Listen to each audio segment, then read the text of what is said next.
Am I audible? Yes, sir.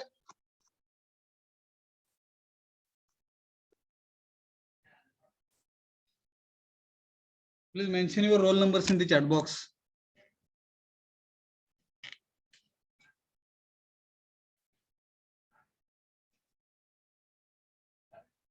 Good afternoon to Vishaka Babar. Hello. Good afternoon, sir. Shivani, good afternoon. Good afternoon, sir. Tatya Kolekar, good afternoon. Good afternoon, sir. Yashpal Singh Rathod, good afternoon. Good afternoon, sir.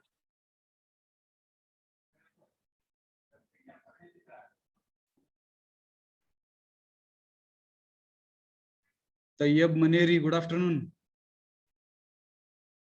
Hello. Am I audible? Tayyab. Aisha Patil, good afternoon. Am I audible? Aisha Patil. माहित नाही, ठीक आहे. Shruti More, good afternoon. Good afternoon, sir. Tanvi Gund, good afternoon. Good afternoon, sir. Aishwarya Patil, good afternoon. Good afternoon, sir. Rupali, good afternoon. Good afternoon, sir. Jayashree Nikam, am I audible? त्यांचा अजून mic नाही येत आहे, ठीक आहे. सुरज शिंदे आहे ना, good afternoon. Good afternoon, sir. Sakshi Kale, good afternoon. Good afternoon, sir. Shreya Shinde, good afternoon. Good afternoon, sir. Ayesha Patil, good after am I audible? Ayesha.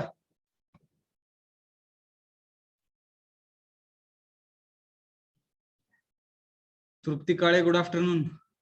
Good afternoon. Sakshi Kale, good afternoon. Sumit, good afternoon. Sumit. Good afternoon. Jagruti Lavate, good afternoon. Good afternoon, sir. Jayashree Nikam, good afternoon. Good afternoon, sir. Photo कुणाचा आहे होते? Sir, माझा तुमचाच आहे. NSS वगैरे काय होता काय? NCC. NCC चा आहे काय तो? हा sir. बर बर बर. छान वाटलंय ना बघून? हा sir. शेअर घ्या प्रदेश. Dhanraj Ingale, good afternoon. Good afternoon, sir. Kartik Kamble, good afternoon.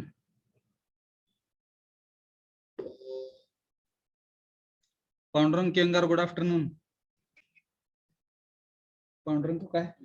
हा, Viraj Kengar, good afternoon. Good afternoon, sir. ठीक आहे. Dhanraj Gadge, good afternoon. Raut Mayuri Sondale, good afternoon. 19 तुमचं किती?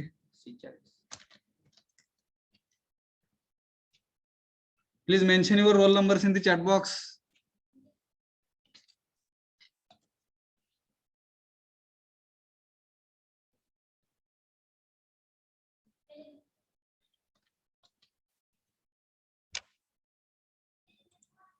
Mahesh Joshi, good afternoon.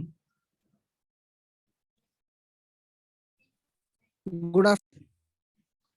भावना Khobare, good afternoon. Good afternoon, sir.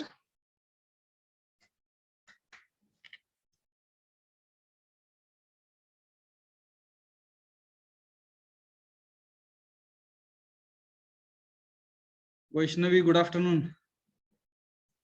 Good afternoon. ते गिटार घेऊन तुम्हीच आहेत काय? No, sir. ठीक आहे. Akash Shegar, good afternoon. Good afternoon, sir. Sanika Pawar, good afternoon.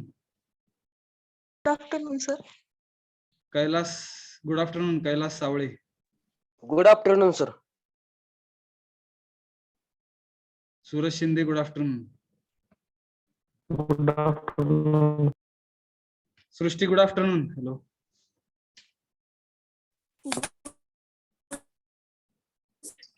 Rohan Chavan, good afternoon. Good afternoon sir. Aarti Chougule, good afternoon.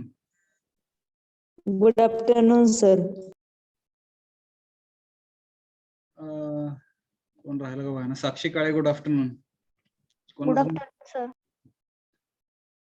Vaishnavi Kashid, good afternoon. Good afternoon sir. Atharva Chaure, good afternoon.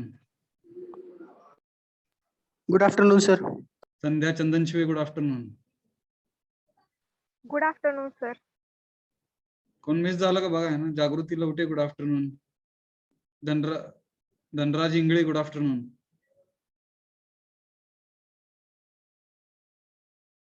Raut Anjali, good afternoon. Mayuri Somdale, good afternoon. Good afternoon sir.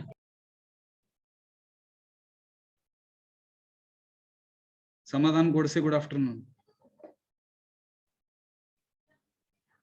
समृद्धी आहे ना, good afternoon.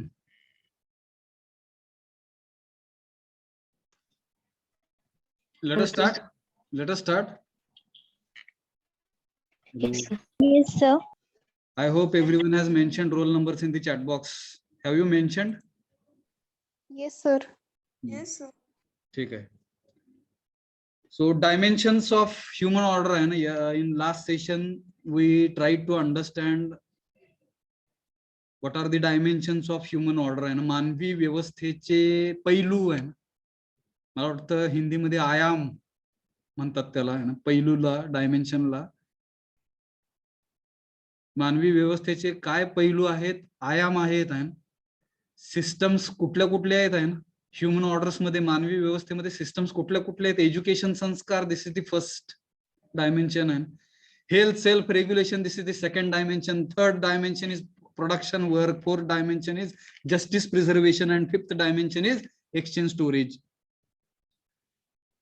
Education, संस्कार dimension leads to right understanding and right feelings. योग्य समज आणि योग्य भावना आपल्यामध्ये, self मध्ये आहे ना, बॉडीच्या आतमध्ये बसलेल्या सेल्फ मध्ये घेऊन येण्यासाठी आहे ना, एज्युकेशन, संस्कार, शिक्षण, संस्कृती मदत करते आपल्याला. Health, self regulation, this is the second dimension. This dimension is helping us to bring prosperity in our life. समृद्धी आणण्यासाठी आहे ना, हेल्थ, सेल्फ रेग्युलेशन मदत करते. प्रोडक्शन वर्क ब्रिंग्स किंवा लीड्स टू अगेन प्रॉस्परिटी, समृद्धी आणण्यासाठी. जस्टिस प्रिझर्वेशन आहे leads to justice, leads to fearlessness, and preservation leads to coexistence. संवर्धन, जतन म्हणतो आपण प्रिझर्वेशनला. जस्टिस म्हणजे न्याय. मग न्यायामुळे पुढे काय घेऊन येत आहे तर फिअरलेसनेस, भीती घालवण्याचं काम न्याय व्यवस्था करते, लक्षात घ्या. प्रिझर्वेशन म्हणजे संवर्धन, जतन करणं. हे काय घेऊन येते, कोएक्झिस्टन्सच्या महत्वामुळे प्रिझर्वेशन आहे. सहअस्तित्व, सहअस्तित्वाची जाणीव, awareness of coexistence. Exchange, storage, again this is exchange आहे ना, brings prosperity and storage brings fearlessness. So 5 dimensions are helping us to understand what is the meaning of a human order, or what human order म्हणजे काय आहे ना, मानवी व्यवस्था म्हणजे काय आहे ना, हे समजायचं असेल, समजून घ्यायचं असेल तर डिटेल मध्ये 5 डायमेन्शनचा आपण खोलात जाऊन अभ्यास करणं गरजेचं आहे. त्यातले मला वाटतं ह्या दोन्ही डायमेन्शन्स आपण युनिट नंबर 2 मध्ये पाहिलेले आहेत. सेल्फ अँड बॉडी, आठवतं का बघा ना. एज्युकेशन, संस्कारचा रोल ऑफ एज्युकेशन, संस्कार आहे. शिक्षण घ्यायची गरज काय आहे. शिक्षण न घेता सुद्धा पैसे कमवू शकतो आपण, कमवताना दिसतात आहेत लोक आपल्याला. मग शिक्षण घेतल्यानंतर पैसे कमवणं हा हेतू असेल तर चुकीच्या ठिकाणी आलो आपण. हॅलो हॅलो, समजतंय का बघा. Yes, sir. माणूस म्हणून जर घडायचा असेल तर एज्युकेशन, संस्कारचा रोल आहे तिकडे आहे ना. Right understanding and right feelings, त्या बॉडीच्या आतमध्ये बसलेल्या सेल्फ मध्ये जर यायचं असेल तर एज्युकेशन घ्यायला पाहिजे. संस्कार, कल्चरचं महत्व आहे तिकडे. आता आपण प्रत्येक बरं का इकडे जास्त न वेळ घेता आपण हे प्रत्येक डिटेल मध्ये पाहणार आहोत. तर आपण परत एकदा रिव्हिजन घेऊया ना. एज्युकेशन संस्कार आहे ना, looking at the first dimension of education संस्कार. जर आपण पहिल्या पैलूकडे ह्या शिक्षण संस्कृती म्हणून पाहत असू आहे, ऑलरेडी वी हॅव डिस्कस्ड आहे ना, वी डिस्कस्ड अर्लियर म्हणलं आहे ना, वी कॅन सी दॅट आहे ना, education is to develop right understanding of the harmony at all levels of human beings. म्हणजे काय, योग्य समज आणि योग्य भावना आणणे हे एज्युकेशनचं काम आहे. ठीक आहे, शिक्षणाचं. आणि हार्मनी म्हणजे सुव्यवस्थित करणं आहे. कुठल्या? चारी levels, all levels of human being. म्हणजे 4 levels of human being. Which are the 4 levels of human being? मानवाच्या चार स्तर आहे. लेवल म्हणजे काय? स्तर. पहिला स्तर, दुसरा स्तर, level 1, level 2, level 3, level 4. Game खेळत असताना पण तिकडे लेवल्स असतात. Level 1, level 2, level 3, level 4. जसे आपण लेवल्स पार करू त्या पद्धतीने लेवलची हार्डनेस, लेवल हार्ड होत जातात, डिफिकल्टी लेवल्स वाढत जातात. बरोबर का? Hello, yes. Yes, sir.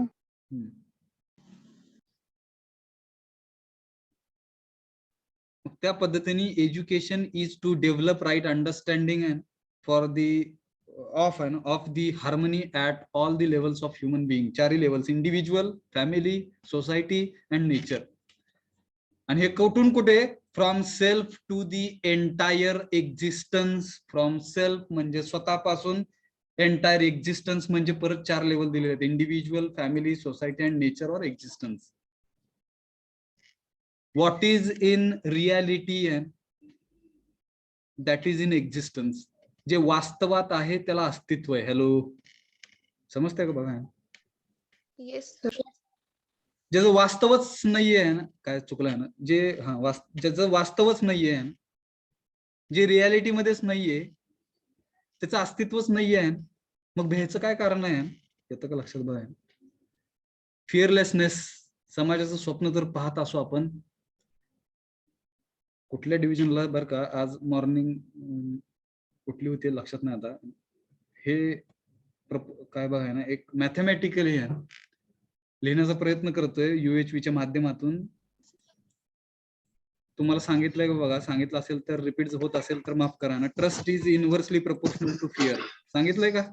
Hello, No, sir. No, sir. हा, हे समजून घ्या आहे ना. हे गणितात शिकतो आपण. Inversely proportional, directly proportional, directly.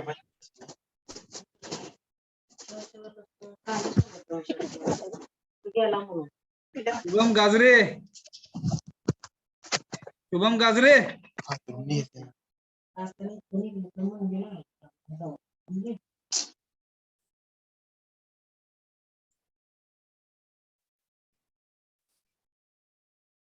Trust is inversely proportional to fear आहे.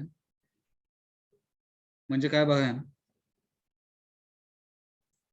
जेवढा जास्त विश्वास वाढवू आपण, तेवढी भीती काय होणार हो? हॅलो, डिक्रीज होणार आहे ना. लक्षात घ्या ना. इनव्हर्सली प्रोपोर्शनलचा अर्थ काय आहे? डायरेक्टली प्रोपोर्शनल म्हणजे काय? दोन्ही वाढलं की दोन्ही वाढत, एक साइड वाढली की दुसरी साइड वाढते. हॅलो, त्याला म्हणायचं डायरेक्टली प्रोपोर्शनल आहे. Inversely proportional, meaning of inversely प्रोपोर्शनलचा अर्थ काय? एक वाढलं तर एक कमी होत असतं. फिअर जर वाढत असेल तर 100% ट्रस्ट कमी होत असतोय. Hello, Yes, sir. ज्या ठिकाणी भीती आहे त्या ठिकाणी विश्वास नसतो. लक्षात घ्या. मग भीती जर कमी करायची असेल तर विश्वास वाढला पाहिजे, किंवा त्या 9 व्हॅल्यूज वाढल्या पाहिजेत. विश्वासाने चालू झाल्यामुळे विश्वासाला फक्त आपण घेतलेलं आहे. लक्षात घ्या. समजलं काय? Hello, yes. Yes, sir. संस्कार इज, मग संस्कार काय आहे ना, संस्कृती म्हणजे काय आहे ना, is to develop the basic acceptance. Basic acceptance म्हणजे मूलभूत स्वीकृती ऑफ द हार्मनी म्हणजे सुव्यवस्थेची ऍट व्हेरियस लेवल्स म्हणजे 4 लेवलला, individual, family, society and nature. ह्या चारही लेवलला बेसिक ऍक्सेप्टन्स, मूलभूत स्वीकृतीचं विकास करणं आहे ना, म्हणजे संस्कृती असते. लक्षात घ्या. ट्रॅडिशन वेगळं झालं आहे ना. ट्रॅडिशन म्हणजे परंपरा, पूर्वीपासून जे चालत आलेलं आहे त्याला परंपरा म्हणतोय. मग त्यात खरंच अर्थ असेल तर ते ट्रॅडिशन फॉलो करायला हरकत नाही आहे. पण ती जर चुकीची परंपरा असेल तर ती थांबलीच पाहिजे, थांबवली गेली पाहिजे. हॅलो, समजतंय का हो? Yes sir. चुकीच्या परंपरा ज्या काही आहेत त्या उगाचच परंपरा आहेत म्हणून पूर्वीपासून सगळं आम्ही करत आलोय, तुम्ही पण हेच करा आहे. त्या करण्यामागे आहे ना काही अर्थ असेल, नॅचरल ऍक्सेप्टन्सला धरून जर ते काही असेल तर ते करायला हरकत नाही. But if it is not according to natural acceptance, then such kind of traditions we will have to stop. थांबवलं पाहिजे, थांबलंच पाहिजे. कळलं का? संस्कार म्हणजे काय? हॅलो, संस्कार इज टू डेव्हलप म्हणजे विकास करणं. द बेसिक ऍक्सेप्टन्स म्हणजे मूलभूत स्वीकृतीचा. ऑफ म्हणजे कशाचा? तर हार्मनी आणण्याचा. कुठे? तर at 4 levels: individual, family, society and nature. जाऊया पुढे. Yes sir. Yes, sir. मग एज्युकेशन काय पुरवतंय आपल्याला ना? एज्युकेशन प्रोव्हाइड्स, पुरवतंय, शिक्षण पुरवतंय आपल्याला. जर ते पुरवत नसेल तर त्याला शिक्षण म्हणायचं नाही. ह्या गोष्टी पुरवत असतील तर आहे. कमिटमेंट म्हणजे वचनबद्धता आहे. वचनबद्धताचा अर्थ जर समजून घ्यायचा असेल, जे बोलतंय ते होतंय किंवा ते केलं जातंय. हॅलो, त्याला म्हणायचं कमिटमेंट. हॅलो, समजतंय का? Yes sir. जे आपण बोलतोय ते फॉलो करणं, ते करणं ऍक्च्युली आहे ना, त्याला म्हणायचं कमिटमेंट. मग शिक्षण आपल्याला शिकवतंय आहे ना कमिटमेंट. वचनबद्धता म्हणजे काय? प्रिपरेशन म्हणजे तयारी करणं आहे. आणि प्रॅक्टिस म्हणजे सराव करणं. वचनबद्ध राहणं, सराव करणं, तयारी करणं. कशाची? Of living in harmony at all levels. चारही लेवलला सुव्यवस्थित गोष्टी करण्यासाठी वचनबद्ध राहणं, प्रॅक्टिस करणं म्हणजे सराव करणं, आणि तयारी करणं. हे सर्व गोष्टी चारही लेवलला होण्यासाठी शिक्षण पुरवतंय. ऍक्च्युली हे सर्व पुरवतंय का बघा ना. पुरवत नसेल तर मग नाही पुरवत म्हणा. हो, यस. लहानपणापासून आपण शिकलेलं आहे बरंच काय आहे. फक्त जसं जसं मोठं होईल तसं म्हणतात तिकडे शिंग वाढत जातात. कुठनं शिंग कुठं असतात काय बघा ना, दिसत तर नाहीत कोणाचीच, पण ती शिंग वाढत चाललेली असतात. आणि आपण माणसाचा राक्षस बनायला लागलेलो असतो. यस, पशु म्हणू आपण. राक्षस आहे का नाही माहित नाही. माणूसच राक्षस आहे, माणूसच देव आहे. लक्षात घ्या. त्या सेल्फ मध्ये जर ते गोष्टी असतील तर त्यानुसार तो माणूस एकतर काय होतोय?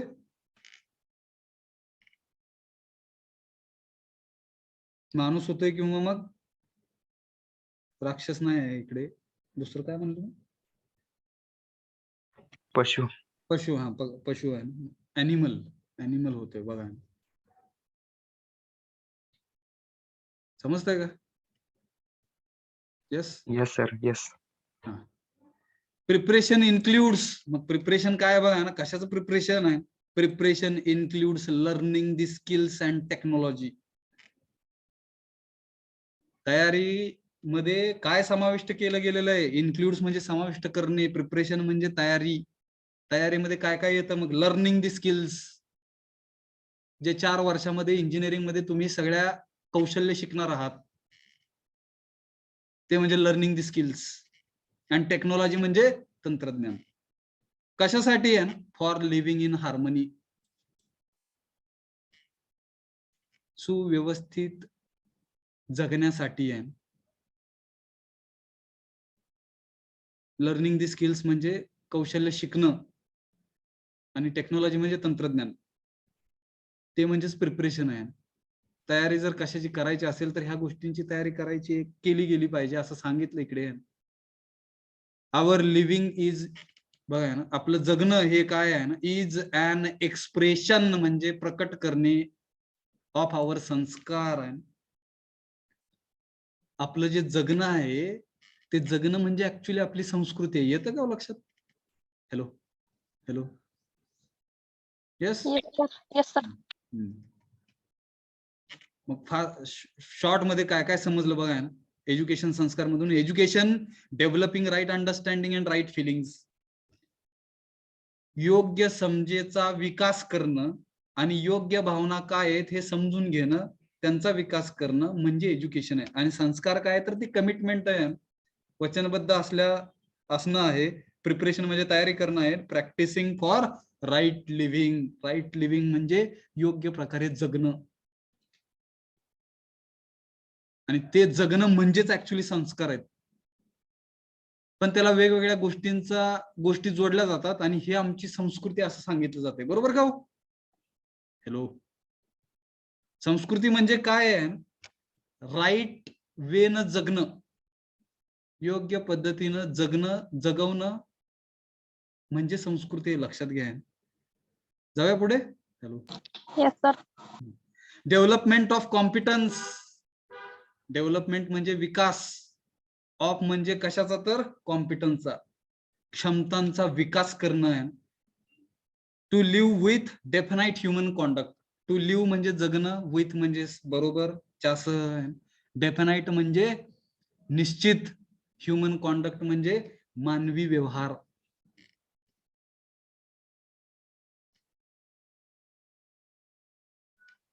पुढचं महत्वाचं वाक्य आहे ना, डिसिप्लिन टू सेल्फ डिसिप्लिन. शिस्त आणि स्वयंशिस्त फरक आहे का हो? हॅलो.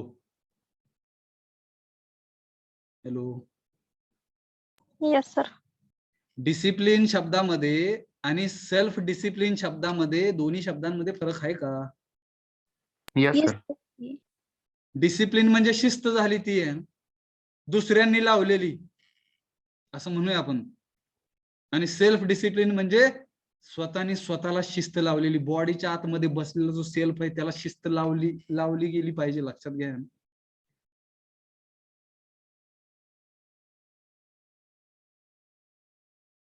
सेल्फला शिस्त लावली गेली तर शरीरामध्ये शरीर आपलं शिस्तशीर होईल. काय बघा ना, शिस्तपणा आहे ना त्या शरीरामध्ये येईल. Hello. Yes, sir. Human conduct definite होण्यासाठी महत्वाचा आहे तो घटक आहे ना, डिसिप्लिन, शिस्त. बॉडीच्या आतमध्ये बसलेल्या जर सेल्फला आहे ना शिस्त नसेल तर तो कसा पण बिहेव करणार आहे, त्याला म्हणायचं इनडेफिनाइट ह्युमन कॉन्डक्ट, अनिश्चित मानवी व्यवहार. अनिश्चित मानवी व्यवहार होण्यासाठी कारणीभूत हा सेल्फ असतो, लक्षात घ्या. बॉडीच्या आतमध्ये बसलेला सेल्फ. एखादा गुन्हेगार गुन्हा करत असेल तर त्याचं शरीर गुन्हा करत नसतं, लक्षात घ्या ना. शरीर गुन्हा करणार ते शरीर नसतं आहे ना, गुन्हा करणारा तो बॉडीच्या आतमध्ये बसलेला तो सेल्फ असतोय. कळतंय का? Hello. Yes. Yes, sir. Yes, sir. शिक्षा शरीराला दिली जाते, हे दुर्दैव आहे. ठीक आहे, कारण की सेल्फला शिक्षा कशी करायची अजून कुठंच ह्याचं काय बघा अभ्यास नाही आहे. त्या बॉडीच्या आतमध्ये बसलेल्या सेल्फला शिक्षा कशी द्यायची आहे, त्याला जर शिक्षा द्यायचं तंत्रज्ञान आलं आहे ना, टेक्नॉलॉजी जर आली तर किती गमतीशीर आणि मजेशीर होईल, लक्षात घ्या ना गोष्टी. अनफॉर्च्युनेटली शरीराला शिक्षा देऊन त्या शरीराला संपवलं जातं, फाशी देतात. फाशी दिल्यानंतर ऍक्च्युली होतं काय, पहिल्यांदा शरीर मरतं आहे आणि मग सेल्फ मरतो त्यातला, का दोघं पण मरतात बघा ना. विचार करा ह्या गोष्टीचा. Yes. Discipline and self discipline. Hello. समजतंय का? Yes, sir. ऍक्च्युली पनिशमेंट ही कोणाला व्हायला पाहिजे ना, ह्याचा विचार केला गेला पाहिजे. शरीराला पनिशमेंट द्यायला पाहिजे का त्या बॉडीच्या आतमध्ये बसलेला जो सेल्फ आहे ना त्याला पनिशमेंट व्हायला पाहिजे? अनफॉर्च्युनेटली सेल्फला पनिशमेंट देण्याची अजून अशी काही टेक्नॉलॉजी आलेली नाहीये ना पूर्ण जगामध्ये, त्याच्यामुळे शरीराला पनिशमेंट दिली जाते. येतंय का लक्षात? डिसिप्लिन वरून ते थोडंसं आठवलं बघा. डिसिप्लिन. Yes, sir.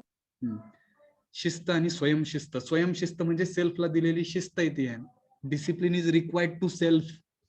अनफॉर्च्युनेटली आपण डिसिप्लिनचा अर्थ शरीरा संदर्भात घेतल्यामुळे एका रांगेतून चाला. हॅलो. हॅलो. येतंय का Yes, लक्षात? sir. एका रांगेतून चालण्याची गरज आहे का नाही माहित नाही. इफ त्या रांगेतून चालणाऱ्या प्रत्येकाच्या बॉडीच्या आतमध्ये असलेला जो सेल्फ आहे तो जर डिसिप्लिन असेल, त्याला जर शिस्त असेल, तर एका रांगेत चालण्याची गरज आहे का हो? विचार करा. Hello hello. No sir. Unfortunately अडचण काय आहे की माणूस एन्व्हायरमेंटचा इफेक्ट माणसावर होत असतो आणि डिसिप्लिन जर नसेल तर मग त्याचा इफेक्ट हा सेल्फ वरती होतो आणि सेल्फ पण तसा इनडेफिनाइट ह्युमन कॉन्डक्ट करायला भाग पडतो. येतंय का लक्षात?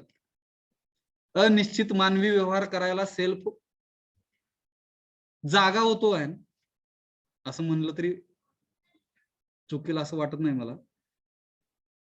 मग एका रांगेत गेल्यामुळे होतं काय की त्या एन्व्हायरमेंटचा इफेक्ट सेल्फ वरती होतो. येतंय का लक्षात बघा? आणि सेल्फ डिसिप्लिन मध्ये येतो. हॅलो, विचार Yes, करा. विचार करा. Y discipline is required. मग शरीराला जर डिसिप्लिन दिली गेली तर ऑटोमॅटिक ती डिसिप्लिन सेल्फ पर्यंत पोहोचेल आणि त्याला म्हणूया मग आपण सेल्फ डिसिप्लिन. येतंय का लक्षात? येस. Yes, sir. तर एवढंच बरं का, डिसिप्लिन वरती बोलणं बरंच काही आहे, तिकडे समजून घेण्यासारखं बरंच काय आहे. फक्त एवढं जरी कळलं आपल्याला तर मला वाटतं UHV माध्यमातून डिसिप्लिन इज इम्पॉर्टंट असं समजत पुढे जाऊया आपण. राईट अंडरस्टँडिंग चा अर्थ लावण्याचा प्रयत्न इकडे केलेला आहे ना. योग्य समज म्हणजे काय आहे? विजडम, शहाणपण म्हणतो आपण बरं का. देयर इज डिफरन्स बिटवीन शहाणपण आणि हुशारी. क्लेवर म्हणतो आपण, क्लेवर अँड विजडम. ह्या दोघांमध्ये जर भांडणं नाही म्हणतायत, कॉम्पिटिशन पण लावायची झाली तर जिंकेल कोण हो? Hello hello. स्पर्धा लावायची नाही आपल्याला, आपण समजून घेण्यासाठी ती स्पर्धा लावतोय. लक्षात घ्या, स्पर्धेने माती झालेली आहे सगळ्यांचीच, फक्त समजून घेण्यासाठी आहे. जर विजडम आणि काय ते क्लेवर आहे म्हणजे हुशार आणि शहाणपण, ह्या दोघांपैकी जिंकेल कोण? विचार करा. हॅलो. नेहमीच Clever. क्लेवर जिंकेल असं काही जणांचं म्हणणं आहे. शहाणपण जिंकतं. लक्षात घ्या. ठीक आहे. क्लॅरिटी म्हणजे स्पष्टता आहे. स्पष्टता ही शहाणपणामुळे स्पष्टता येते. लक्षात घ्या. इकडे तो शब्द नाहीये, क्लेवर हा शब्द नाहीये, फक्त मी कम्पेअर करतोय ना विजडम अँड क्लेवर. कारण की 11-12 वर्ष झाले बरं का वेगवेगळ्या विद्यार्थ्यांच्या संपर्कामध्ये ह्या दोन्ही गोष्टी मी शिकण्याचा प्रयत्न केला आहे. काही विद्यार्थी हुशार नसतात पण त्यांच्यापाशी शहाणपण असतं. ते शहाणपण असणारे विद्यार्थीच पुढे सक्सेसफुल होतात. जे हुशार असतात नुसते मार्कांनी बरं का, ते पुढे जास्त जाऊ नाही शकत. हे दिसलेलं आहे मला. मग क्लेवरच त्यातले काही असतील टक्केवारीमध्ये कमी जास्तपणा, पण जे शहाणपण ज्याच्यापाशी आहे ना ते विद्यार्थी जास्त सक्सेसफुल होताना दिसलेले आहेत. हॅलो, हे माझं वैयक्तिक मत आहे, मी चुकीचं असेल माहित नाही मला. हॅलो, येतं का लक्षात? Yes, sir. Yes, sir. हुशारी कशाला म्हणायची आहे? अभ्यासामध्ये हुशारी, कोणाची खेळामध्ये हुशारी असेल आहे ना. विचार करा. प्रत्येकाला सगळ्यामध्ये हुशार होता येत नाही, हे पण निसर्गाने केलेला चमत्कार आहे आपल्यामध्ये. सगळे सगळ्याच गोष्टीत हुशार नाहीत होऊ शकत. Yes. Hello. Yes, sir. Yes, sir. मग प्रत्येकाची कशामध्ये तरी हुशारी आहे आणि ती हुशारी ओळखून त्याला शहाणपण म्हणूया आपण. पुढे जर गेलो आपण तर सक्सेसफुल आपण होऊ शकतोय. विजडम अँड क्लॅरिटी आहे, शहाणपण आणि स्पष्टता आहे about what to do as a human being. माणूस म्हणून आपण काही गोष्टी जर करत असू, व्हॉट टू डू म्हणजे काहीतरी करतोय आपण, तर त्याचं शहाणपण आणि क्लॅरिटी जर असेल तर त्याला ऍक्च्युअली राईट अंडरस्टँडिंग म्हणायचं. आणि ती 4 लेवलला आली पाहिजे. वन सेल्फ म्हणजे स्वतःच्या लेवलला, फॅमिली म्हणजे कुटुंब लेवलला, सोसायटी म्हणजे समाज लेवलला आणि नेचर म्हणजे निसर्ग लेवलला. ह्या 4 लेवलला राईट अंडरस्टँडिंग असणं गरजेचं आहे. कळलं का? Hello hello hello. Yes, Yes, sir. sir. Yes. आणि शहाणपण, विजडम हा शब्द, ह्याचा पण अर्थ खोलात जाऊन अभ्यास करा.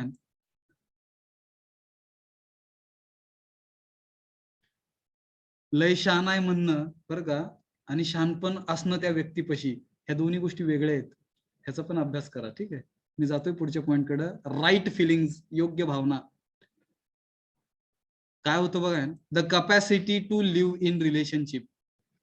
नातेसंबंधामध्ये जगणं आहे ना, त्याची क्षमता आणणं आणि जगणं. येतं का लक्षात बघा. काही जणांना वाटतं मी एकटाच जगू शकतोय. शक्य आहे का? Hello, no sir. मला कोणाचीच गरज नाही आहे. मग अशा व्यक्तीला काय, एक एक्झाम्पल आहे माझ्यापाशी, बेटावरती सोडायचं, त्याला पैसे द्यायचं, खायला काय पाहिजे ते सगळं द्यायचं आहे, फक्त त्यांनी कुणाशी संबंध नाही ठेवायचे. चालेल का? हॅलो, कसलंच रिलेशनशिप मध्ये नाही. विचार करा, एक 4 दिवस ठीक वाटेल आपल्याला त्या बेटावरती एकट्याला राहायला बरं का. तुमच्यासोबत दुसरं कोणच नाही ना मित्र नाही ना मैत्रीण नाही ना गर्लफ्रेंड नाही ना बॉयफ्रेंड नाही ना कोण तुमचं नातेवाईक नाहीत आहे. आई नाही ना वडील नाही ना बाप नाही ना काय आहे बघा ना, आई नाही आणि वडील, बहीण असेल, भाऊ असतील, काका असतील, मामा असतील, आजोबा असतील, आजी असतील, कोण नाही. त्या बेटावर एकटंच तुम्ही आहे आणि सगळा पैसा पैसा खायला पाहिजे ते सगळं दिलेलं आहे तुम्हाला. चालेल का? हॅलो, विचार करा खोलात जाऊन. मग अशी क्षमता जगण्यामध्ये आणायची आपल्याला की ते नाते संबंधामध्ये जगणं, अशी क्षमता आपल्यामध्ये आली पाहिजे. येतं का लक्षात बघा. आणि ते येण्यासाठी राईट फिलिंगच्या 9 बघितले आपण. T for trust, R for respect, A for affection, C for care, G for guidance, R for reverence, G glory, G gratitude, L love. All these 9 values are required in this self. बॉडीच्या आतमध्ये बसलेल्या self पशी त्या 9 values पाहिजेत. त्यांनीच actually right feelings येणार आहेत आपल्यामध्ये. बाकीच्या बऱ्याच फिलिंग्स आहेत पण ते नॅचरली ऍक्सेप्टेबल आहेत का ह्याचा अभ्यास झालेला नाहीये म्हणूया आपण. पण ह्या 9 ज्या फिलिंग्स आहेत, 9 ज्या व्हॅल्यूज आहेत, ह्या नॅचरली ऍक्सेप्टेबल आहेत. निसर्गाला अनुसरून, निसर्गाच्या स्वीकृतीनुसार ह्या 9 व्हॅल्यूज सेल्फ मध्ये असतात आणि त्या असल्याच पाहिजेत. कळलं का? Right feelings. Hello, yes yes sir. तिसरा पॉइंट आहे राईट स्किल्स. आणि ह्या तिन्ही गोष्टी बरं का, right understanding, right feelings and right skills, ह्या एज्युकेशनमुळे आणि संस्कृतीमुळे येत असतात. संस्कृतीमुळे ह्या 3 गोष्टी येत असतात. येते का लक्षात? Hello, yes sir. Yes sir. Right skills म्हणजे योग्य कौशल्य. आणि ते कशासाठी? फॉर प्रॉस्परिटी, म्हणजे समृद्धी आणण्यासाठी. श्रीमंत होण्यासाठी नव्हे. श्रीमंत असणं आणि समृद्ध असणं ह्याच्यामध्ये फरक आहे. समृद्ध असणं म्हणजे असं श्रीमंत असणं, कसं श्रीमंत असणं? समाधानी श्रीमंत असणं. हॅलो, येतंय का लक्षात? त्याला म्हणायचं समृद्ध असणं. Hello, yes sir.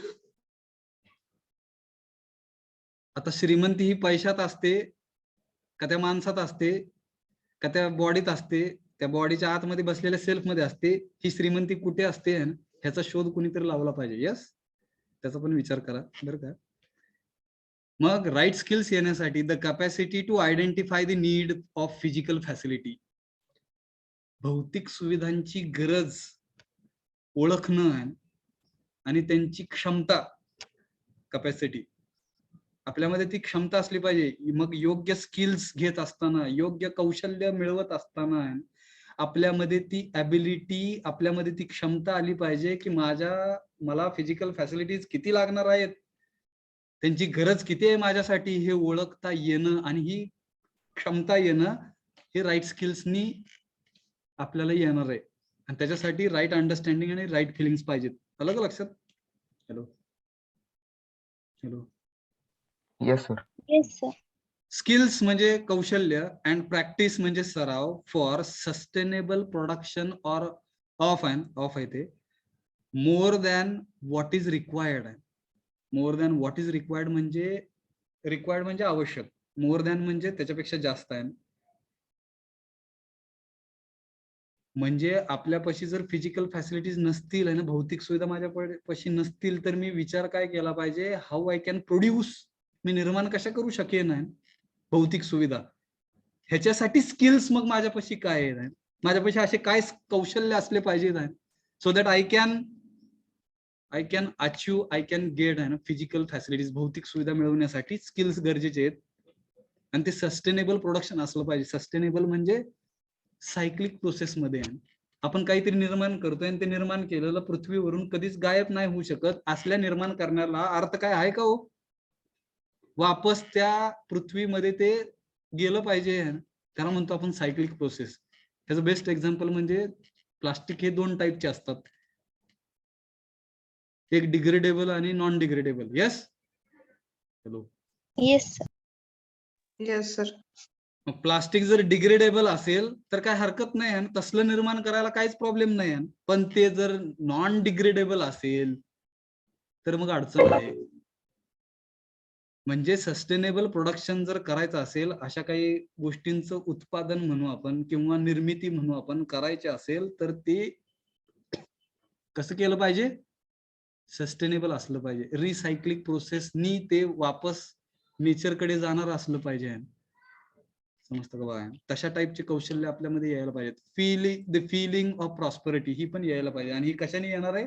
राईट स्किल्सनी येणार आहे, योग्य कौशल्यामुळे हे येणार आहे. जाऊया पुढे.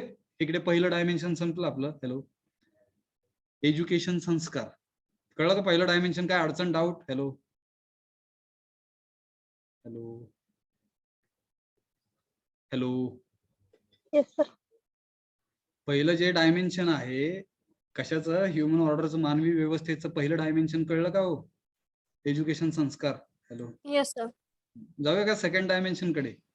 Yes, sir. Second Yes, sir. Dimension हे ऑलरेडी आपण डिस्कस केलेलं आहे. युनिट पहिलं पण डिस्कस केलं होतं, फक्त अजून थोडंसं डिटेल मध्ये डिस्कस करतोय इकडे. युनिट नंबर 1 का 2 आठवत नाही आता बघा. This is the second dimension, health and self regulation. Health and self regulation. Health म्हणजे आरोग्य, सेल्फ रेग्युलेशन म्हणजे स्वतःचं स्वतःवरती नियमन आहे, स्वतःचं स्वतःवरती कंट्रोल, स्वतःचं स्वतःवरती नियंत्रण. स्वतःचं स्वतःवरती नियंत्रण नसल्यामुळे आजारी पडत असतोय आपण. बॉडीच्या हा ना आजारी पडणं आहे, ह्याचा जर अभ्यास केला ना सायकोलॉजिकली, मानसशास्त्रानुसार जर अभ्यास केला तर बॉडीच्या आतमध्ये असलेला जो सेल्फ आहे तो पहिल्यांदा आजारी पडत असतोय. हॅलो. आणि मग बॉडी आजारी पडत असते. हॅलो, येतं का लक्षात? Yes, sir. हो sir. Yes, sir. Yes, sir. डोकं दुखणं जे आहे ते डोकं आधी सेल्फचं दुखत असतंय, लक्षात घ्या. आणि सेल्फचं डोकं दुखल्यामुळे मग ते शरीराला सांगतंय तुझं डोकं दुखायला लागलंय. आजारी पडणं आणि आजारी असणं ह्याच्यामध्ये फरक आहे. हॅलो. आजारी पडणं म्हणजे वेगळं आहे ते, आणि आजारी असणं म्हणजे खरंच आजारी असणं. हॅलो, समजतंय का बघा? यस. आजारी पडलेले सगळेच आजारी नसतात. समजतं का बघा? म्हणजे ते झोपेचं सोंग घेतल्यासारखं आहे थोडक्यात. जे म्हणतात ना झोपलेल्याला उठवणं सोपं आहे, पण झोपलेल्याची काय बघा ना ऍक्टिंग करणं आहे. कसं आहे ते वाक्य? कोण सांगेल का? काय वाक्य? झोपीचं सोंग करणाऱ्याला उठवता येत नाही. हा, झोपीचं सोंग करणाऱ्याला आपण कधीच उठवू शकत नाही. तसं आहे ते ना self and health, self regulation and health. इकडे आपण पाहिलेलं आहे ना, सेल्फ रेग्युलेशन म्हणजे स्वतःवरती नियमन करण्यासाठी बरं का, बॉडीच्या आतमध्ये बसलेला जो सेल्फ आहे त्याच्या 3 जबाबदारी आहेत. नर्चरिंग अवर बॉडी म्हणजे आपल्या बॉडीचं पालन पोषण करणं, प्रोटेक्टिंग अवर बॉडी आपल्या बॉडीचं संरक्षण करणं, आणि right utilisation of our body आपल्या बॉडीचं राईट युटिलायझेशन म्हणजे योग्य प्रकारे वापर करणं, शरीराचा योग्य प्रकारे वापर करणं आहे. ह्या सेल्फच्या जबाबदारी आहेत. बॉडीच्या आतमध्ये बसलेल्या त्या सेल्फ म्हणतो आपण त्याला, त्याच्या ह्या 3 जबाबदारी आहेत. आणि ह्या 3 जबाबदाऱ्या जर सेल्फनी पार पाडल्या तर ते आजारी पडण्याचा प्रश्नच नाही येत आहे. येतं का लक्षात बघा ना? Self regulation is the feeling of responsibility towards body and कशासाठी? For nurturing, protection and right utilisation of the body. आणि हेल्थ काय आहे? आरोग्य म्हणतोय आपण त्याला. Health of the body is indicated by the fact that काय की it is able to act according to the instructions of self. बॉडीच्या आतमध्ये बसलेल्या जो सेल्फ आहे त्यांनी काही इन्स्ट्रक्शन दिलेले आहेत, काही सूचना दिलेल्या आहेत. त्या सूचनेनुसार जर आपलं शरीर काम करत असेल तर त्या शरीराला हेल्दी बॉडी म्हणायचं आहे. समजतंय का? Hello hello. Different parts of the body are in harmony. वेगवेगळे आपल्या बॉडीचे पार्ट आहेत ते सुव्यवस्थित असतात. ऍक्च्युली असतानाच ते सुव्यवस्थित आहेत. बिघडवणारा तो सेल्फ आहे, लक्षात घ्या. शरीराला बिघडवणारा जर कोण असेल तर बाहेरचा व्हायरस नाही आहे ना, कोरोना सारखा. आपल्या बॉडीच्या आतमध्ये बसलेला सेल्फ आहे ना, तो सेल्फ सगळ्यांचे अख्ख्या पृथ्वीवरती सेल्फ आजारी पडला म्हणून तसला व्हायरस आलेला, लक्षात घ्या. येतं का लक्षात? Hello hello hello. Yes, sir. Yes, sir. Virus न मरण्यापेक्षा त्या भीतीनं मेलेली जास्त आहेत लोक. Hello. Yes, sir. Yes, sir. Yes sir. Fear, म्हणून ते लक्षात घ्या ना, trust is inversely proportional to fear आहे. त्यांचा विश्वास कमी झाला आहे ना, म्हणूया आपण बघा, विश्वास कमी झाला, भीती वाढली, भीती वाढली, सेल्फ गेला, सेल्फ गेला, बॉडीला जाळलं, राग सुद्धा दिले नाही. हॅलो, समजतं का? बघा, Yes, sir. विचार करा ना, खोलात जाऊन विचार करा. मग हे हेल्थ आणि सेल्फ रेग्युलेशन हे जर समजून घ्यायचं असेल तर सेल्फ रेग्युलेशन जर आपण ठेवलं, 3 जबाबदाऱ्या सेल्फच्या: बॉडीचं पालन पोषण करणं, बॉडीचं संरक्षण करणं आणि बॉडीचं योग्य प्रकारे वापर करणं, right utilisation of our body. ह्या 3 गोष्टी जर समजल्या तर आपण कधीच आजारी पडणार नाहीत. येतं का लक्षात? बघा. येस, जाऊया पुढे. सेकंड डायमेन्शन कळलं का? Yes, sir. जाऊया तिसऱ्या डायमेन्शन कडे. Hello. Yes, sir. Production and work. Basics of mechanical engineering विषयामध्ये किंवा basics of civil engineering, civil मध्ये नाही, सॉरी, इंजिनिअरिंग मेकॅनिक्स ह्या विषयामध्ये, इंजिनिअरिंग मेकॅनिक्स आणि बेसिक्स ऑफ मेकॅनिकल इंजिनिअरिंग ह्या 2 विषयामध्ये तुम्ही वर्क शिकणार. वर्क शिकला का बघा. Work is equal to force into displacement. Hello hello. Yes, sir.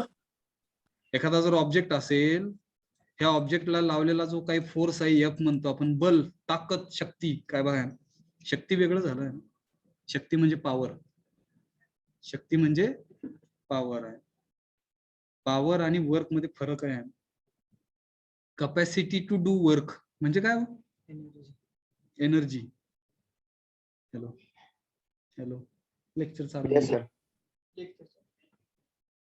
येतं का लक्षात? बघा, आपण ऑफलाईन नाहीत बरं का, नाहीतर हे वेगळ्या पद्धतीने अजून जोरात शिकवत आलं असतं. फॉर्म्युले लिहून धडाधड आहे. ठीक आहे. आता इकडे मला ते हे नाही लिहिता नाही येत फास्ट. एनर्जी काहीतरी शिकलं आपण आहे ना. First law of thermodynamics, law of conservation of energy. Energy can neither be created nor be destroyed, but one form of energy can be converted into another form. Thus, total energy of the universe remains constant. शिकलो का? Chemistry मध्ये 12वी, इयत्ता 12वी. Yes, sir. Yes sir. Yes, sir. Yes. मग energy तयार नाही करू शकत, नष्ट नाही करू शकत. प्रश्न पडला का बघा आहे ना तुम्हाला? मला पडायचे प्रश्न पडले पाहिजेत. मग ही एनर्जी आली कुठनं आहे? एनर्जीला निर्माण नाही करू शकत, नष्ट नाही करू शकत. ह्या पृथ्वीवर असलेली एनर्जी मग आली कुठनं आहे? येतं का लक्षात? बघा ना, त्याला म्हणतोय आपण सुपर नॅचरल पॉवर आहे, नेचर आहे, निसर्ग आहे. काही जण म्हणतात सूर्याकडून आपल्याला पृथ्वीला एनर्जी मिळते आहे. सूर्याकडनं कुठनं आली? हॅलो, येतं का लक्षात? हॅलो, समजतंय का हो? Yes, sir. Yes, sir. मग हा जर ऑब्जेक्ट असेल, ह्या फोर्स जर लावला आपण आणि हा ऑब्जेक्ट इथून एवढा जर मूव्ह झाला आहे, इथं आला तो ऑब्जेक्ट, डी म्हणतो डिस्टन्स. मग फोर्स आणि डिस्टन्स ह्या दोघांचा गुणाकार केला तर ते वर्क म्हणतो आपण त्याला. बरोबर का? Yes, sir. मग इकडून इकडं आणण्यासाठी काहीतरी एनर्जी पाहिजे माझ्याकडे. Hello, capacity to do work. Work करण्यासाठी कपॅसिटी पाहिजे, क्षमता पाहिजे. बघा तिथे सुद्धा शब्द आलाय, कपॅसिटी टू डू वर्क आहे. एखाद्याला जर काम करायचं असेल तर त्याच्यामध्ये क्षमता पाहिजे, तरच तो काम करू शकतोय. बरोबर का? हॅलो. Yes, sir.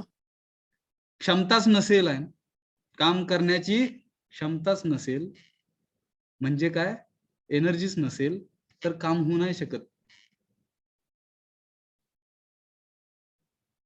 काय अडचण कळलं का? वर्क थोडक्यात सांगण्याचा प्रयत्न केलाय बरं का मी.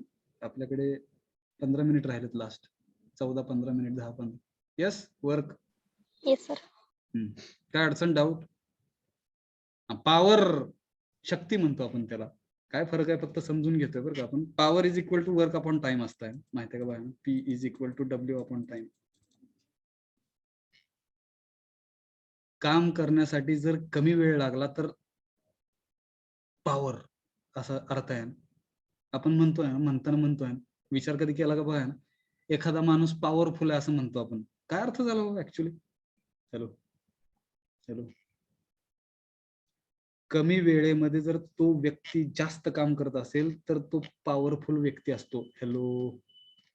मग उद्या अधिकारी झालं, ऑफिसर झालं तर तसा ऑफिसर व्हाय ना, पॉवरफुल ऑफिसर व्हाय. एखादं काम करण्यासाठी कमी वेळेत कंप्लीट करण्याचा प्रयत्न करा. Yes. Hello. Yes, sir. Yes, sir. त्याला म्हणायचं पॉवरफुल व्यक्ती, powerful person.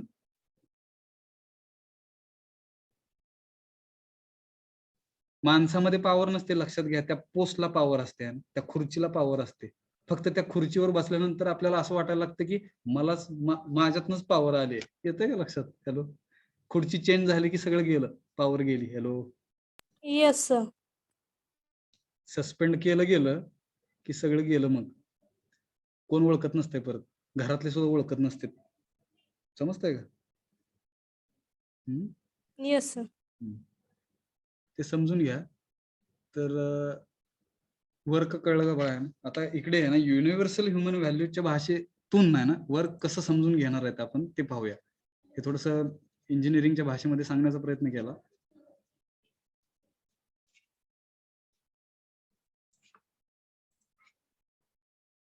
Work is effort. कोणाचे? Effort a human being does. एखादा मानव जर प्रयत्न करत असेल, येतं का लक्षात बाहेर? आता हे थोडस प्रयत्नाच्या स्वरूपात आहे. ऍक्च्युली काम म्हणजे डिस्प्लेसमेंट व्हायला पाहिजे, लक्षात घ्या. मी विचार करा, एक ऑब्जेक्ट आहे, त्या ऑब्जेक्टला नुसतीच बल लावतोय ना, नुसतीच ताकद लावतोय, नुसतंच फोर्स लावतोय ना, तो ऑब्जेक्ट डिस्प्लेस नाही होत, मूव्ह नाही होत जागेवरून. वर्क झालं का हो माझ्याकडून? हॅलो. No, sir. हो सर. हे कळलं पाहिजे. मी नुसताच विचार करत बसलोय, डिस्प्लेसमेंटच होत नाहीये ना, ऍक्शनच होत नाहीये. असा विचार करा ना, ऍक्शन होत नाहीये. मग काम झालं का आपल्याकडनं? No, sir. नुसतं विचार करत बसणं त्यांनी काम नाही होत, लक्षात घ्या. इम्प्लिमेंट करणं, आत्मसात करून ऍक्च्युली गोष्टी एक्झिक्यूट करणं. एक्झिक्यूट करणं म्हणजे समजा एखादी गोष्ट करण्यासाठी 4-5 गोष्टी लागत असतील तर त्या 4-5 गोष्टींपाशी जाऊन ते टास्क कंप्लीट करणं आणि मग ते फायनल टास्क कंप्लीट होणं. येतं का लक्षात? बघा, त्याला म्हणायचं एक्झिक्युशन ऑफ द वर्क. उद्या चीफ एक्झिक्युटिव्ह ऑफिसर जर झाला तुम्ही, सीईओ आहे ना, चीफ एक्झिक्युटिव्ह ऑफिसर, सगळ्यात मोठी पोस्ट आहे ना कंपनी मधली, नॅशनल असो, मल्टीनॅशनल असो, प्रायव्हेट असो, पब्लिक असो. आहे executive officers. Chief executive officer, chief म्हणजे मुख्य आहे ना, एक्झिक्युटिव्ह म्हणजे ऍक्च्युअल गोष्टींना एक्झिक्यूट करणारा. समजतं का बाय? तो ऍक्च्युअल करत नसतोय ना, तो करून आणत असतो, त्याच्यामुळे त्याला जास्त व्हॅल्यू असते. Hello hello. Yes, sir. तो ऍक्च्युअल करत नसतो काही काम, फक्त त्याच्यामध्ये ऍबिलिटी असते बाकीच्यांकडून ते काम करून घेण्याची, पॉवर असते म्हणूया आपण. मग ती ऍबिलिटी आपल्यामध्ये यायला पाहिजे. Hello. Yes, sir. Yes, sir. Work is the effort a human being does on the rest of nature. On the rest of nature म्हणजे ही जर पृथ्वी असेल, त्या पृथ्वीवरती काही ह्युमन बिइंग्स आहेत, असं समजा मानव आहेत, त्या मानवांना सोडून राहिलेली जी काही पृथ्वी आहे त्याला म्हणायचं रेस्ट ऑफ द नेचर. या शब्दाचा अर्थ कळला का? Rest of the nature. Hello, Yes. पृथ्वीवरचे ह्युमन बिईंग सोडून राहिलेलं सगळं जे काही आहे त्याला रेस्ट ऑफ द नेचर म्हणायचं. मग ह्या रेस्ट ऑफ द नेचर साठी एफर्ट जर मानव करत असेल तर त्याला वर्क म्हणायचं. Hello, Yes. Sir.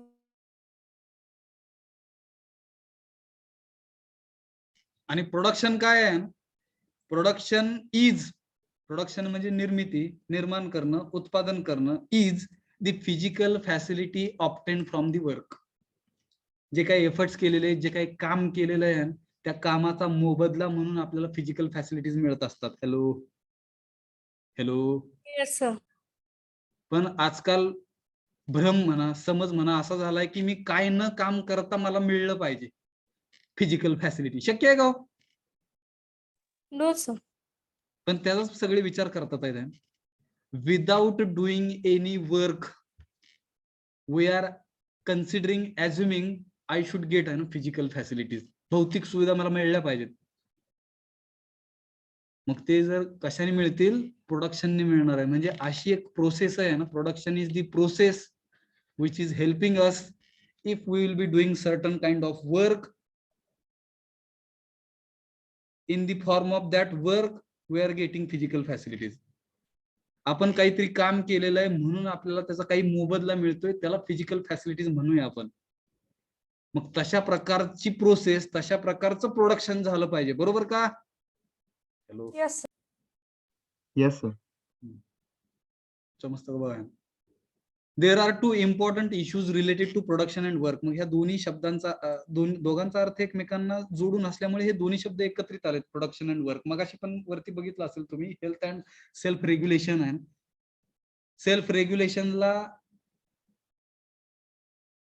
सेल्फ रेग्युलेशनचा संबंध आहे कोणासोबत? हेल्थ सोबत, शरीरासोबत. सेल्फचा शरीरासोबत संबंध आहे, लक्षात घ्या. संस्कारचा एज्युकेशन सोबत संबंध आहे, एज्युकेशन संस्कार. तसं इकडे मग म्हणून हे दोन शब्द एकत्रित आलेत. मग there are two important issues related to production work. Number 1, what to produce. निर्माण काय करायचं हे कळलं पाहिजे. हाऊ टू प्रोड्यूस, मग ते कसं निर्माण करायचंय. जसं आपण what to do and how to do. What to do न व्हॅल्यू एज्युकेशनचं अभ्यास कळतो आपल्याला. हाऊ टू डू ना आपल्याला स्किल्स समजतात, कौशल्य कसं करायचं. त्या पद्धतीने व्हॉट टू प्रोड्यूस हे कळलं पाहिजे अँड हाऊ टू प्रोड्यूस हे पुढे मग कळलं पाहिजे. मग रिगार्डिंग व्हॉट टू प्रोड्यूस, निर्माण काय करायचंय, प्रोड्यूस काय करायचंय, वी हॅव ऑलरेडी डिस्कस्ड. हे पण डिस्कस केलेलं म्हणतोय बघा ना. While exploring the proposal about the prosperity. समृद्धी काय आहे हे समजून घेत असताना आपण व्हॉट टू प्रोड्यूस हे शिकलेलं आहे.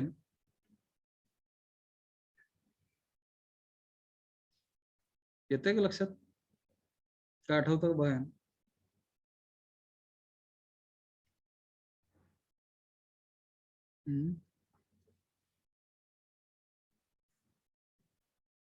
येस. हॅलो हॅलो हॅलो, समजतंय का? Yes sir. Health and self regulation आहे, हे पण पाहिलं आपण. म्हणजे कसं आहे बघा, आपले जर हेल्थ असेल तर आपण काम करणार आहे बरं का. हॅलो, आणि काम केल्यानंतर फिजिकल फॅसिलिटीज येणार आहेत. हॅलो, येतं का लक्षात? Yes sir. सेकंड डायमेन्शन हा, थर्ड डायमेन्शन प्रोडक्शन वर्क हे सेकंड डायमेन्शन वरती डिपेंड आहे. सेकंड डायमेन्शन हे पहिल्या डायमेन्शन वरती अवलंबून आहे, म्हणून त्याला इंटरकनेक्टेड म्हणलेलं आहे. एकमेकांची संबंध आहे ह्या 5 डायमेन्शनचा. हॅलो, जर मी आजारीच पडत असेल तर मी काम नाही करणार, काम नाही केलं माझा पगार कापला जाणार, माझ्याकडे फिजिकल फॅसिलिटीज येणार नाहीत. येतं का लक्षात? म्हणून इकडे हे दोन्ही पॉइंट आलेले आहेत. वाचा हे. We have to produce physical facilities. भौतिक सुविधांना आपण प्रोड्यूस केलं पाहिजे, निर्माण केल्या पाहिजेत. रिक्वायर्ड फॉर कशासाठी आहे? Nurturing, protection and right utilisation of the body. ज्या सेल्फच्या 3 रिस्पॉन्सिबिलिटीज आहेत, त्याच्यासाठी निर्माण करायच्यात physical facilities. Hello, physical facilities ह्या शरीरासाठी आहेत. मग शरीरासाठी सेल्फच्या काही रिस्पॉन्सिबिलिटीज आहेत. त्या रिस्पॉन्सिबिलिटीची जर जाणीव, अवेअरनेस आपल्याला आला तर आपण त्या फिजिकल फॅसिलिटीज प्रोड्यूस करू शकतोय. कळलं का? Yes sir. Regarding how to produce, what to produce बघितलं. How to produce, there are 2 criterias. 2 गोष्टी आहेत. Number 1, the process needs to be, मी सांगितलंय ना, the process needs to be cyclic and mutually enriching. ती प्रोडक्शनची प्रोसेस, उत्पादन करण्याची प्रक्रिया कशी असली पाहिजे ते इकडे पॉइंट नंबर 1 सांगितलाय. त्यालाच आपण इको फ्रेंडली म्हणतो. इको फ्रेंडली आहे. निसर्गाचा समतोल करत, निसर्गामध्ये बॅलन्स ठेवत, the process needs to be cyclic. Cyclic म्हणजे आपण अन्न साखळी शिकलं बरं का, 5वीत शिकलं बघा ना, 5वी 6वी 7वी कुठं आता आठवत नाही ना. अन्न साखळी, फूड चेन. बकरी काय खाते? शेळी, बकरी, मेंढी काय बघा. हॅलो, गवत खाते. Yes, hello. Yes sir. Yes sir. शेळी बकरीला खाणारी माणसं किंवा ॲनिमल्स घ्या जे नॉन व्हेजिटेरियन आहेत म्हणूया आपण. माणूस हा दोन्ही आहे, व्हेजिटेरियन पण आहे आणि नॉन व्हेजिटेरियन पण आहे. म्हणजे तो गवत खाऊ शकतो का नाही माहित. गवताच्या ऐवजी धान्य खातोय म्हणूया आपण, भात खातोय, तांदूळ खातोय म्हणूया, ते झालं व्हेजिटेरियन आहे. आणि नॉन व्हेजिटेरियन म्हणजे बकरी खाणं, शेळी खाणं, मासे खाणं. आता इकडे न अडकता, ठीक आहे, काय खायला पाहिजे आणि काय नाही खायला पाहिजे, ठीक आहे, what is really naturally acceptable to all of us, ते आपण खायला पाहिजे. नेचर म्हणत नाहीये तुम्ही बकरी खाऊ नका, तुम्ही शेळी खाऊ नका, तुम्ही कोंबडी खाऊ नका, असं नेचर नाही म्हणत आहे. ठीक आहे, फक्त आपण अर्थ चुकीचा लावलेला आहे. ज्या पद्धतीने आपण खातोय ना त्या पद्धतीने उत्पादन होतंय काय ह्याचं जर आपण काळजी केली तर नो इश्यूज आहे, एव्हरीथिंग इज अलाउड. हॅलो, ज्या पद्धतीनं शेळ्यांची कत्तल होते, ज्या पद्धतीनं कोंबडींची कत्तल होते खाण्यासाठी म्हणूया आपण, त्या पद्धतीनं जर कोंबड्यांचं, शेळ्यांचं जर उत्पादन होत असेल ह्या पृथ्वीवरती, अडचण काहीच नाही. हॅलो, समजतंय का? सर. सर. गैर नाही ते आहे. व्हेजिटेरियन असलं पाहिजे का नॉन व्हेजिटेरियन असलं पाहिजे हा प्रत्येकाचा वैयक्तिक प्रश्न आहे. तिथे मग धर्मांमध्ये भांडणं आणि धर्मांच्या प्रत्येकाच्या चालीरीती वेगळ्या असल्यामुळे तिकडे मग लोकांचं विभाजन झालेलं आहे, लक्षात घ्या. समजतं का बाय? मग प्रोसेस कशी असली पाहिजे? Process needs to be cyclic and mutually enriching. Mutually enriching म्हणजे सगळ्यांना समृद्ध करत जाणं, अशी प्रोसेस असली पाहिजे, असं उत्पादन असलं पाहिजे. हा पहिला पॉइंट हाऊ टू प्रोड्यूसचा. निर्माण जर करायचंच असेल तर अशी प्रोसेस अवलंबली पाहिजे जी सायक्लिक असेल. सायक्लिक म्हणजे काय बघा, समजा मी व्हेजिटेरियन आहे आणि नॉन व्हेजिटेरियन आहे, उद्या मेल्यानंतर माझं एकतर राख होणार, जाळल्यानंतर राख होणार, किंवा मला पुरलं जाणार आणि पुरल्यानंतर माझ्या शरीराचं विघटन होऊन परत ह्या जमिनीची सुपीकता वाढवण्यासाठीच मदत होणार आहे माझ्या शरीराचा. यस, हॅलो, समजतंय का? Yes sir. मग त्यातून थोडक्यात काय झालं की वापस बघा ना, गवत कुठनं येते? गवत जमिनीतून येते. गवताला खाणारी बकरी, शेळी, त्याला खाणारा मी मेल्यानंतर माझं परत एकतर जाळणार किंवा पुरणार, ते परत वापस पृथ्वीत गेलो मी. ह्याला म्हणायचं सायक्लिक प्रोसेस. अशा पद्धतीने उत्पादन होतंय, लक्षात घ्या. अशा पद्धतीने प्रत्येक प्रोडक्ट जर असेल काहीच प्रॉब्लेम नाही. जर डिग्रेडेबल आणि नॉन डिग्रेडेबल प्लास्टिक जर कन्सिडर केलं, degradable plastic is useful. Once again with the help of cyclic process we can produce different objects. पण ते जर विघटन न होणार असेल, नॉन डिग्रेडेबल प्लास्टिक असेल, तर ते पृथ्वीवरती कधीच त्याचं विघटन नाही होणार. मग तसलं उत्पादन करून उपयोग आहे का? इको फ्रेंडलीचा अर्थ कळला का? निसर्गाला अनुसरून असणारं प्रोडक्शन झालं पाहिजे. जाऊया का पुढे? काय अडचण? हॅलो हॅलो हॅलो, एवढं संपून थांबतोय आपण बरं का. पुढचा पॉइंट घेऊ का? जस्टिस म्हणजे न्याय म्हणलाय ना, needs to be ensured in the relationship with human being. म्हणजे निर्माण करत असताना आहे ना, हाऊ टू प्रोड्यूस,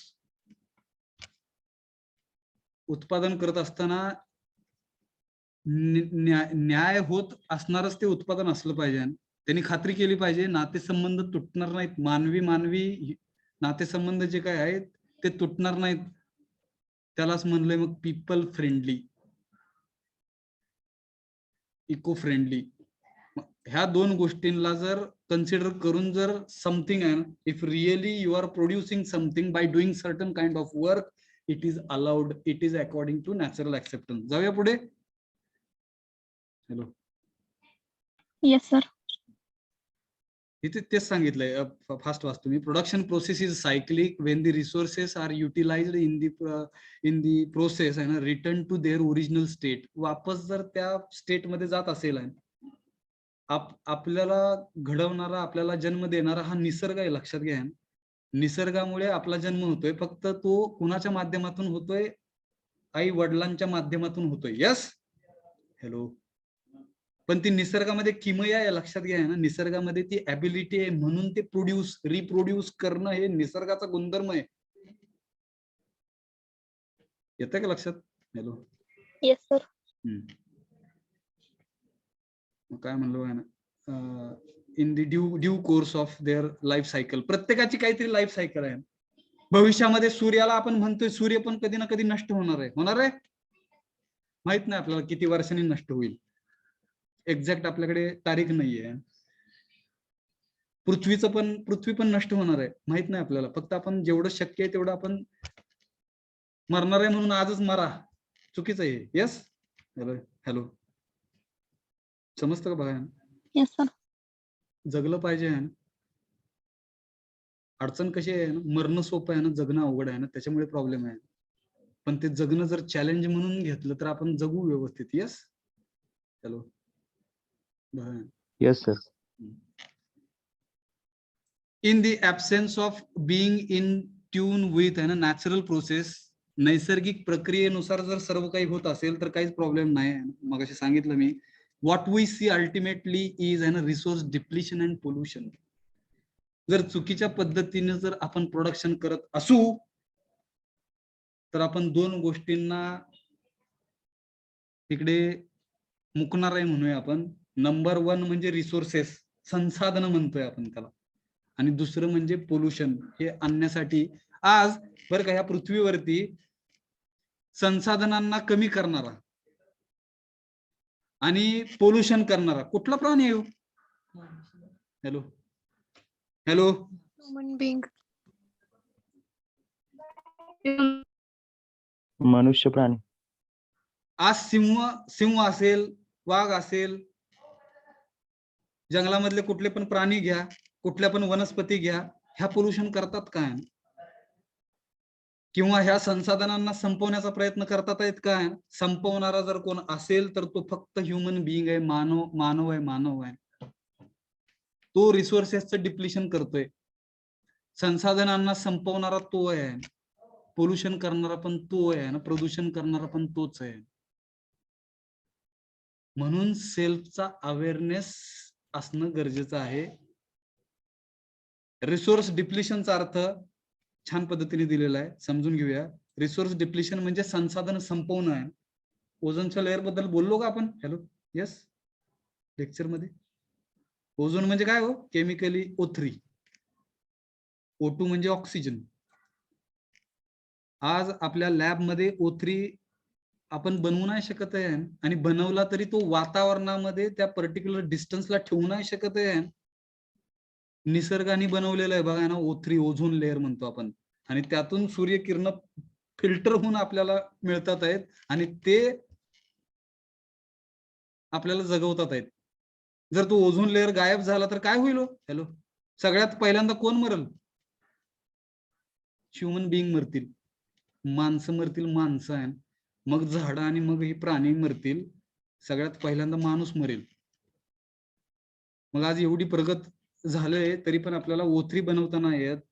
बनवला तरी तो पर्टिक्युलर डिस्टन्सला वातावरणामध्ये सर्टन डिस्टन्स वरती पृथ्वीच्या, ही जर पृथ्वी असेल तर या पृथ्वीच्या भोवती आवरण आहे ना, त्याला आपण वातावरण म्हणतोय, एन्व्हायरमेंट. हॅलो. मग त्या एन्व्हायरमेंट मध्ये पर्टिक्युलर डिस्टन्सला हा O3 आपण तयार नाही करू शकत आहे. विचार करा आहे ना, आपण किती प्रगत झालोय. आपण एका साईडने उगाच म्हणतोय चंद्रावर गेलेत आणि मंगळावर गेलोय आणि एवढी डेव्हलपमेंट आणि एवढी टेक्नॉलॉजी आहे. टेक्नॉलॉजीचा जर अभ्यास करायचा असेल तर ह्या पद्धतीने आपण केला पाहिजे. निसर्गाला आपण कसं वापस निसर्गाचं निसर्गामध्ये रूपांतर कसं करता येईल आपल्याला. Resource depletion is the symptom आहे, लक्षण म्हणलेलं आहे बघा ना. आजाराला जसं लक्षण असतं, कोरोनामध्ये सर्दी झाली तर एक लक्षण आहे ना, खोकला आला हे एक लक्षण आहे. पण आजकाल झालंय कसं, सर्दी आणि खोकला असला की डॉक्टर म्हणतोय कोरोना झाला. हॅलो, येतं का लक्षात? Yes sir. Yes, sir. त्याचं खरं काय आहे ना, आतमध्ये डिटेल काय म्हणणार बघा ना, त्याचा तपास लावणे आहे ना, काय बघा ना, शब्दात आठवत नाही. ठीक आहे. Resource depletion is the symptom आहे, लक्षण आहे ते आहे ना, कशाचं आहे, म्हणजे जे काही संसाधन आहेत त्यांचं डिप्लिशन म्हणजे संपून जाणं, हे एक लक्षण आहे कशाचं, of using A natural resource. Natural resource म्हणजे नैसर्गिक संसाधन. मग ते पेट्रोल असेल, डिझेल असेल, इलेक्ट्रिसिटी असेल, वेगवेगळ्या एनर्जीज असतील, ह्या सगळ्या नेचरकडनं स्वतः आपण तयार करतोय. कुठली तरी एनर्जी आहे का आपल्याला? आपल्याला अन्न सुद्धा लागतंय, त्या अन्नातून आपल्याला एनर्जी मिळते शरीराला आणि त्याच्यावरनं आपण चालू शकतोय, फिरू शकतोय, पळू शकतोय. हे पण आपल्याला निसर्गाकडूनच मिळतंय. अन्नामध्ये 2 टाईप. मग परत व्हेजिटेरियन म्हणून जर काय खात असेल, गहू तांदूळ, आता हे पण आपण डायरेक्ट नाही खात. ठीक आहे. आणि दुसरं प्राण्यांना कापून खाणं. ह्या दोन्हीतून आपल्याला एनर्जी मिळते आणि आपली बॉडी चालते. समजतं का बघा? मग हे सगळे नॅचरल रिसोर्सेस आहेत, नैसर्गिक संसाधन आहेत.